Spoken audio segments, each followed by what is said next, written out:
Hello నానమ్మతో అల్లరి పిల్లలు చూడండి. డ్రాగన్ ఫ్రూట్ ఎంతమందికి ఇష్టం ఫ్రెండ్స్?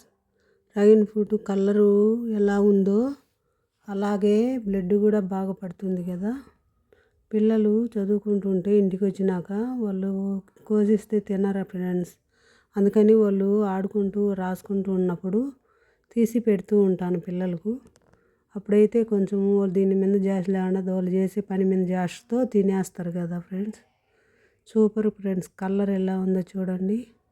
సూపర్ కదా, భలే కలర్. బీట్రూట్ అని ఇది డ్రాగన్ ఫ్రూట్ అని భలే కలర్ ఫ్రెండ్స్. భలే తీపి కూడా బాగుంటుంది. ఇది ఇప్పుడు బాగా దొరుకుతున్నాయి కాబట్టి సీజన్లో బాగా తెచ్చుకున్నాము. పిల్లలు చూడండి అలా చేస్తుంటారు. అప్పుడు పెడితే బాగా తినేస్తారు ఫ్రెండ్స్ పిల్లలకు. అదే పనిగా ఖాళీగా ఉన్నప్పుడు తినండి అంటే తినరు ఫ్రెండ్స్ మా అల్లరి పిల్లలు. ఇదే ఫ్రెండ్స్ నానమ్మతో అల్లరి పిల్లలు ఫ్రెండ్స్. లైక్ చేయండి ఫ్రెండ్స్. నమస్తే.